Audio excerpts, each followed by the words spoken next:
I did wonder if she could be relied upon now that she's unwell. Unwell? I haven't heard anything. The Grand Maester delivered a tea to the princess's chambers. A tea Yes. that the Grand Maester himself brought. Have you ever wondered if there was a mastermind behind the Dance of the Dragons? Just like there was the mind behind the War of the Five Kings? In this video, I'm going to discuss how there was one person who could have been the one behind everything. So stay tuned for that. Greetings, lords and ladies. 7 blessings to you. Welcome to Ultimate Book Maniacs, the one stop for book and TV series reviews. I know it's been a while, but I'm back with another crazy theory of mine. Although it's not as crazy or unique as my other crazy theory videos, but I'll try to break down when the real scheming behind the dance could have started and how things might have really gone down behind the scenes. This theory cannot be completed without revealing a few spoilers, but I'm keeping the spoiler discussion for the end. So even if you haven't read the books, you can stay until the spoiler warning shows up. So who do I think the mastermind behind the dance is? It's the same character who was number 1 in my 5 most manipulative characters in House of the Dragon video, which I just posted last week. But I do not think he was working alone. I believe he had a secret partner in crime, or maybe just a loyal follower who was doing his bidding. So who is this mastermind? It's none other than Larys Strong, who showed his intelligence in season 1 when he killed 3 birds with 1 stone. First, he got rid of the people he didn't like, aka his brother and father. Second, he became the Lord of the Harrenhal. And third, he made Alicent, aka the Queen of the 7 Kingdoms, indebted to him by pretending he did it on her request, and he became her unofficial Master of Whisperers. Was there ever a man as devious as the Clubfoot? He would have made a splendid fool, that one. The words dripped from his lips like honey from a comb, and never did poison taste so sweet. That's what Mushroom said about Larys Strong. His intelligence is not the only reason why I suspect Larys. Even though the seeds of discord had been sown during the reign of King Jaehaerys, if you had to point out one year when the events started that led to the dance, which year would you say it is? I think it's 105 AC. A lot of things happened in this year, like the death of Queen Aemma Arryn, Daemon quitting the City Watch, and Viserys naming Rhaenyra his heir, etc. Not only that, Sir Ryam Redwyne, who was the Lord Commander of the King's Guard, died under unknown circumstances in the same year. Doesn't it seem like a lot of things happen in just 1 year of a peaceful reign? It was supposed to be a peaceful reign. Can you guess what else happened in 105 AC? Anyone? Yes. Larys Strong came to King's Landing with his family and joined King Viserys' confessors, which is basically a job that entails interrogation and torture. So it gives him some amount of power. So after Larys came to King's Landing in 105 AC, everything started going downhill. Now comes the really interesting part. I believe Daemon met Mysaria sometime in 105 AC as well. Why do I think so? Daemon served as Master of Coin from 103 AC to 104 AC. Then he served as Master of Laws for 6 months after that. Somewhere in the second half of 104 AC, Daemon became the Lord Commander of the City Watch, where he served for about a year. During this time, he made the streets safer and earned the loyalty of his men. Before long, he became known in all the low places like the wine sinks, the gambling pits, and brothels, etc. It is said he had sampled countless whores, but soon a certain Lyseni dancing girl,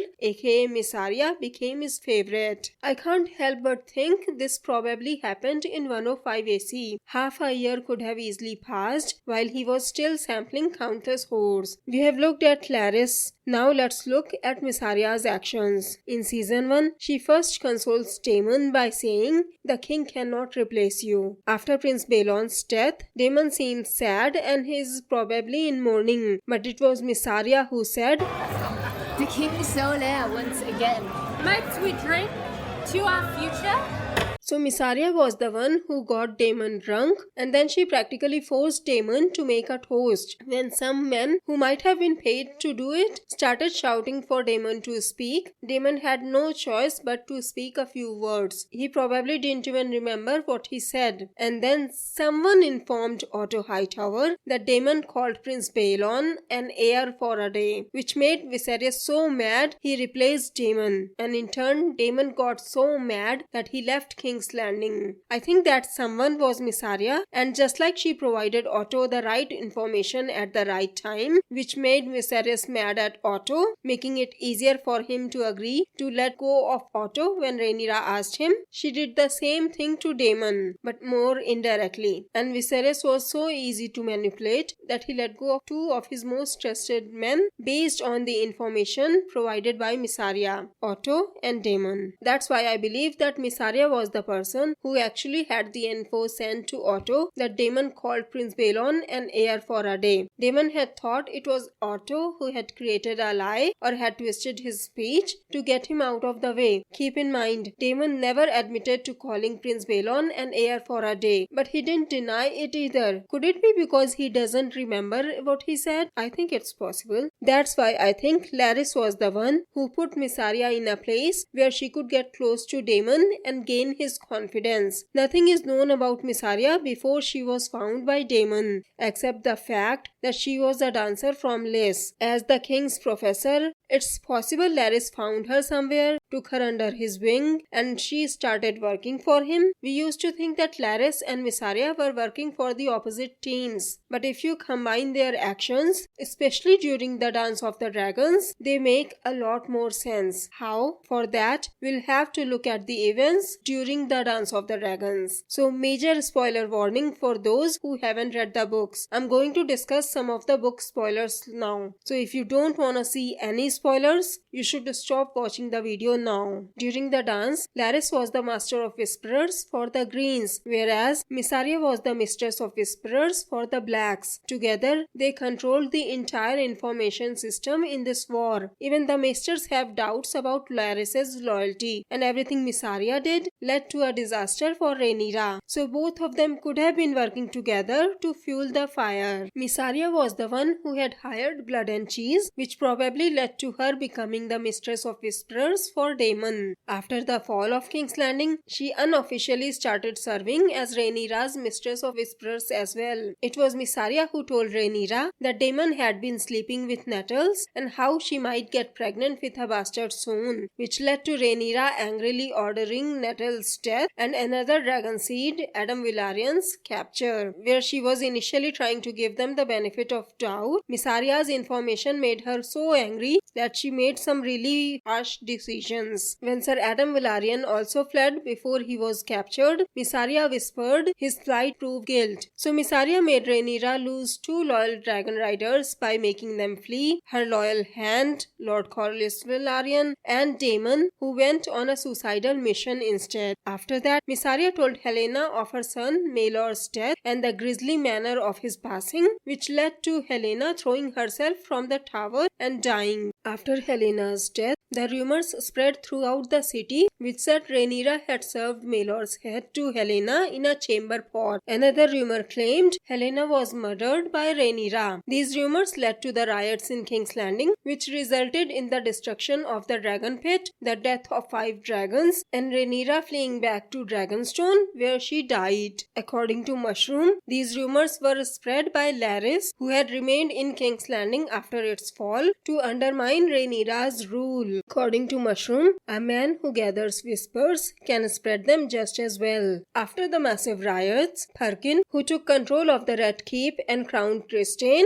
gave Larys a place of honor at Trystane's side, which indicates that Larys might have been the one behind the riots as well. During the riots, Missaria had been the one who had warned Rhaenyra against the coming dark, making Rhaenyra flee to Dragonstone. Missaria had stayed at the Red Keep but was captured captured and was told by Sir Perkin that if she could travel naked through the city to the gate of the gods while being whipped, she would be allowed to live, but she was killed halfway through. It makes me wonder, why did she not flee with Rhaenyra? I think she stayed because she thought she would be safe and she trusted Larys. But with Rhaenyra going towards where Aegon was, she knew Rhaenyra was going to die. After Rhaenyra's death, Larys probably didn't had any need of Mysaria. And once Aegon returned after Rhaenyra's death, Larys poisoned Aegon as well. Assuming this theory is correct, Larys did exactly what Littlefinger had been doing, and that's why Larys reminds me of Littlefinger so much. Both had no chance of inheriting anything, and both could have gained a lot by starting a war and creating chaos. On top of that, both had become the Lord of Harrenhal,